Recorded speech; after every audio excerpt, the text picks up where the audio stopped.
Begin with the race for the White House. Super Tuesday has set the stage for Michigan's primary next Tuesday. And according to a Detroit Free Press poll, Donald Trump holds a 10-point lead in Michigan among the Republican candidates. And this comes as the Republicans debate in Detroit tonight at the Fox Theater. And missing from tonight's debate, hometown candidate Ben Carson. We will start there with our MiWeek contributors, Nolan Finley of the Detroit News, Stephen Henderson of the Detroit Free Press. Guys, it's good to see you. Everyone is talking about the primary in Michigan next Tuesday and the fact that Michigan, that we have two debates within the span of 4 days. It's never happened before, has it, Nolan? Well, not here. I mean, and it's, it is exciting, and it does speak to the emphasis all the campaigns are putting on Michigan, and both Republican and Democrats see this as a pivotal state.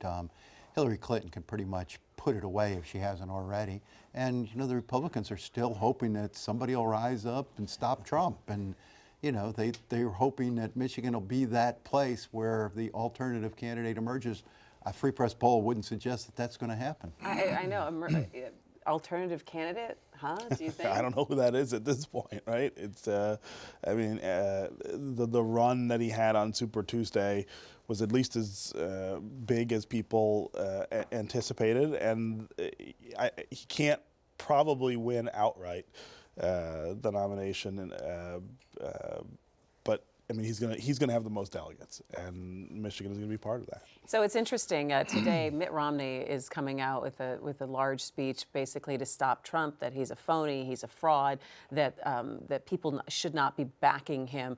Is Mitt Romney the right guy to do this, to speak for the Republicans? And is the establishment just essentially sending more anti-establishment Republicans to Trump's corner? Well, I mean, he's a guy, and I mean, there's going to be a lot of guys and a lot of people out here now thinking, hey, we've got to get serious here. This was amusing for a long time, and now it's not so funny. I mean, I don't think it was ever funny. All right, so Stephen says it was never that funny, but isn't it a little too late, though? I don't know. I mean, we're not that deep into it, but people, kept waiting for somebody to derail Trump, and the assumption was it would happen, that one of these days, one of the ridiculous things he said would stick.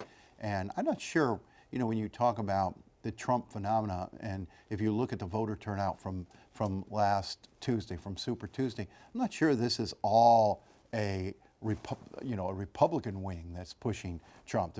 I don't think there's that many of them. I think he's drawing in a lot of independents here, a lot of, non-traditional Republicans certainly, but a lot of non-Republicans to boot. The turnouts in most of those states were 2-to-1 Republican over Democrat, which suggests to me there's this Trump surge going on. And I don't know how you stop that. Well, he's saying he's bringing more people into the party. And if you're a GOP establishment, wouldn't you say, well, if he's bringing in independents and he's bringing in other people, he's growing our party, so shouldn't we be supporting him? No, I mean, I think what Lindsey Graham said this week really captures the fears that the Republican establishment has about Donald Trump. It's what he's saying. It's how he's trying to attract voters. It's the fact that he probably can't govern if he does win that concerns him. I mean, he's as much a threat to Paul Ryan as Speaker of the House in Washington as he is to anybody else. I mean, this is not just a sort of alternative view of conservatism that he's espousing. It is a sort of nativist populist view that most Republicans would say, look, we don't want that to represent our party. Now, I would argue that they've been sort of coyly appealing to that instinct for a really long time, and Trump is sort of a manifestation of that sort of unmasking itself. But you certainly have Lindsey Graham and Paul Ryan and Mitt Romney, I expect, will also talk about how this does not, for them, represent what they think Republicans should be about. But more important is the people who write the checks for the party, who are just beside themselves. I talked to a major funder last week who said, I cannot vote for this man, but I absolutely cannot write him a check. And they're worried about the structure of the party. When you talk about the Republican establishment, you can say, oh gosh, all these people out there saying, well, we don't want any part of the Republican establishment. Well, they better start digging in their pockets, because those are the people who fund the party and keep it going, and they are absolutely not going to fund Trump. What about Michigan? Let's take a look at where the support is. I mean, we've seen other candidates in here. Marco Rubio was here yesterday. Also, John Kasich and Bernie Sanders was here. So they're stumping around. But taking a look at the Republicans specifically, Nolan, where are people lining up in the state in terms of these large funders that you're talking about? Well, I mean, there's been a really big shift toward Rubio as the candidate that might be acceptable to rise up and take some support away from Trump. I mean, Ted Cruz has been in this race and did okay on Super Tuesday. And, you know, to a lot of people, Ted Cruz is just as bad as Donald Trump. He's a demagogue. He's, you know, just people don't like him, and people in the party don't like him. And As Lindsey Graham said, if you killed Ted Cruz on the floor of the Senate and the trial was in the Senate, no one would convict you. Thank you, Lindsey Graham, for chiming in on that. Stephen, what do you expect to see tonight from the debate? And do you have front row seats at the Fox or what? I actually don't. I need to be writing and editing, and I figured it'd be a lot easier to do that actually at my house, which is just around the corner from the Fox. But I probably will be over at the paper. You know, I mean, I expect that this debate. I mean, there's no reason to expect this debate will be any different from the others. I mean, they sort of devolved into shouting matches. Worse. You think it'll be worse tonight? Yeah, or? I think the desperation level is growing for those Maybe. non-Trump candidates, and he gets more, you know, obnoxious, if you will, by the week. I mean, his victory I think speech the other night with that, you know, he said he's a lightweight, Right. and, you know. Well, the change he's in a sweater. I think the significant thing that's happened in the last 2 weeks is the change in Marco Rubio's tone. I mean, this was someone who was trying for a really long time to be the sort of adult candidate that would attract the sort of traditional Republican voters. He has started, you know, just sort of talking about crazy things about Donald Trump. Really, Do you think that's working for him, though? No, I mean, I don't think it is. We had an editorial board with him yesterday, and he's become now obsessed with Donald Trump. And we kept trying to get him to talk about his position. He just kept wanting to go back, and Donald Trump is this and Donald Trump's that. Trump is under his skin.